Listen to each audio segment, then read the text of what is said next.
한쪽 팔이 없는 군인이 베트남 기차에서 영무원과 싸움이 일어났습니다. 의수를 한 군인의 안전을 책임지지 못한다며 군인 보고 내리라는 말만 반복하는데요. 과연 무슨 일이 일어나고 있는 걸까요? 최근 한 외국 커뮤니티에 기차에서 쫓겨날 뻔했습니다. 라는 제목의 게시물로 올라온 영국 군인의 사연을 재구성한 것입니다. 외국인들이 경험한 리얼 한국을 보여드리는 아싸코리아입니다. 구독과 좋아요 누르시고 건강 행운 받아가세요. 안녕하세요. 저는 영국 군인 출신 존이라고 합니다. 저는 베트남 기차역에서 안 좋은 일을 당하고 있을 때 한국 군인 장군께서 저를 도와주셨던 적이 있었어요. 몇 년 전 감사함이 아직도 눈에 선하게 남아있어 여러분들에게 들려드리려 합니다. 축구의 나라 영국 리버풀에서 태어난 저는 영국 샌더스트에 위치한 육군사관학교를 졸업하고 2012년 육군보병이사단 소속으로 아프가니스탄에 해외 파병됐습니다. 미국과 아프가니스탄은 20여 년간의 전쟁이 마침내 21년에 종식되었죠. 탈레반 정권을 축출해내기 위해서 우리는 갖은 노력을 다했던 것 같습니다. 하지만 힘든 세월 동안 제게 남은 것은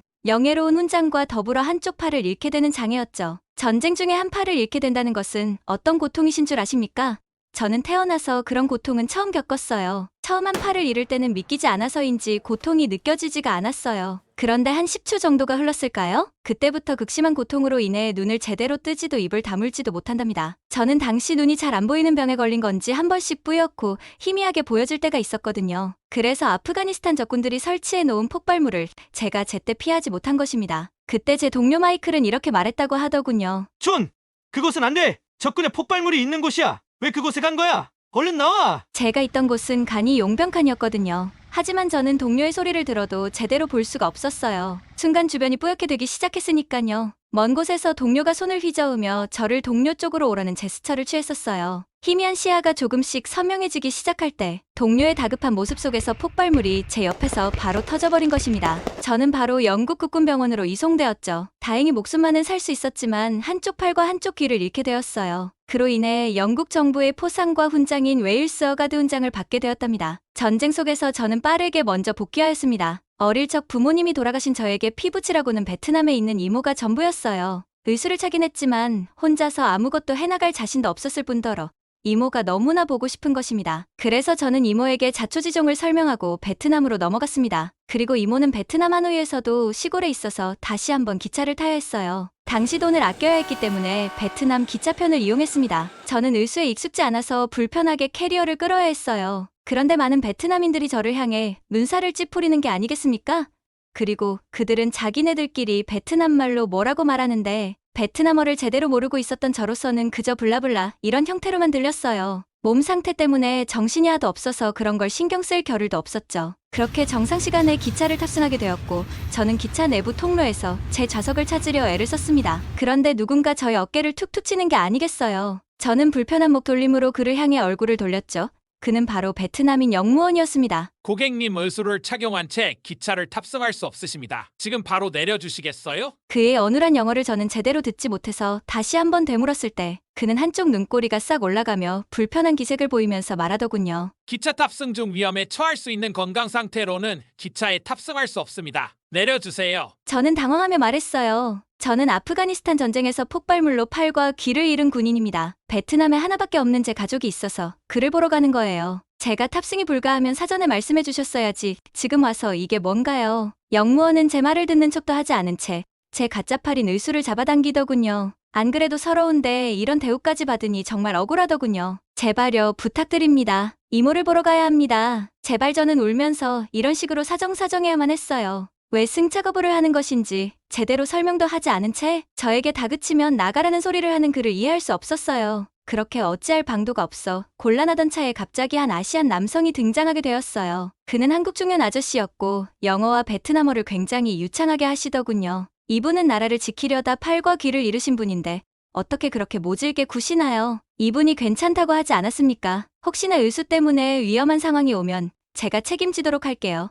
정상 승차시켜 주십시오. 한국인 아저씨의 유창한 베트남어와 강단 있는 모습에 베트남인 영무원은 꼬리를 내린 모습이었습니다. 하지만 영무원은 융통성이 없는 건지 계속 안 된다고만 얘기했어요. 한국 남성은 명예로운 군인에게 이런 식으로 대우를 하면 안 된다고 강경하게 얘기했고 실랑이가 지속되자 사무장이 나왔습니다. 사무장은 한국 남성의 이야기를 경청하더니 그 영무원을 한번 흘겨보고는 저희에게 사과를 했어요. 정말 죄송합니다. 막내 영무원이 무례를 저질렀네요. 이분은 저희 기차에 승차하시고 편안한 여행을 즐길 권리가 있습니다. 다시 한번 죄송합니다. 저는 저를 위해 그렇게까지 나서준 한국인 아저씨에게 눈물로 호소하며 감사 인사를 여러 번 전하게 되었어요. 기차 제 옆자리가 빈 좌석이었는데 한국인 아저씨는 영무원에게 양해를 구한 뒤 제 옆자리로 오시더군요. 그리고 우리는 베트남 시골로 향하는 기차 안에서 굉장히 많은 대화를 나누게 되었어요. 알고 봤더니 그는 한국 군대의 높은 계급의 장군이라고 하더군요. 그러면서 이야기를 하셨어요. 나도 예전에 특수부대로 복무했을 때 둘도 없이 끈끈했던 전우를 전쟁터에서 잃었지. 존,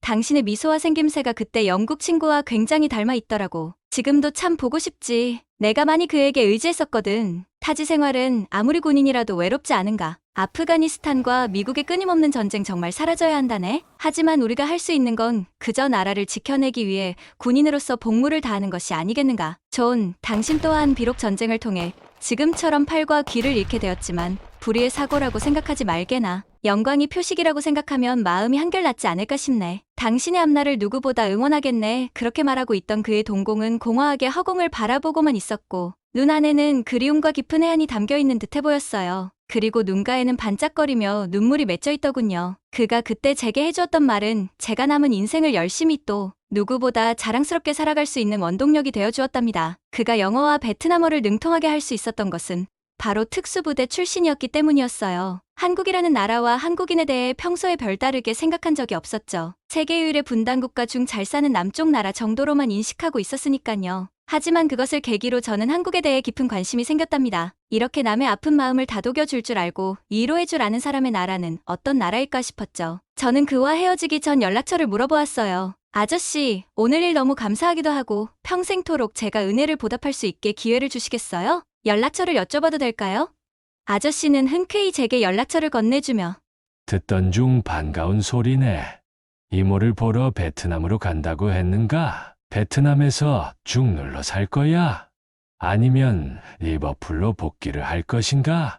영국으로 다시 돌아가야죠. 내 나라를 위해 영광의 상처를 남겼듯이 제가 살아갈 곳도 제 나라랍니다. 그렇게 우리는 뜨거운 포옹을 끝으로 헤어지게 되었습니다. 저는 현재 제대 후 맨체스터 기업체화 대학을 오가며 초청 강연을 하고 있어요. 저에게 또 다른 재능이 있었구나 싶더군요. 이렇게 일할 수 있는 의지와 용기를 준 것은 다 한국인 장군 아저씨 덕분이에요. 또 저는 틈날 때마다 공부도 한답니다. 평소 언어 공부를 열심히 한다는 한국 장군 아저씨처럼요. 특히 한국어를 열심히 공부하고 있어요. 이유는 다음 달에 아저씨를 보러 한국에 방문할 예정이거든요. 아저씨는 제가 오면 노량진 수산시장에 데려가서 회와 대게를 사준다고 했어요. 그리고 한국의 소주도 체험시켜준다고 저를 들뜨게 만들었어요. 저는 개인적으로 한국에 가면 전쟁기념관에 들려서 한국전쟁 역사를 보고 싶어요. 한국이란 나라는 군인으로서 정말 관심을 가질 수밖에 없는 나라거든요. 제가 제일 좋아하는 영화는 태극기 휘날리며입니다. 태극기 휘날리며를 보면서 아프가니스탄에서의 기억이 나 보기가 힘들었지만 영화 속 주인공들의 인생을 보며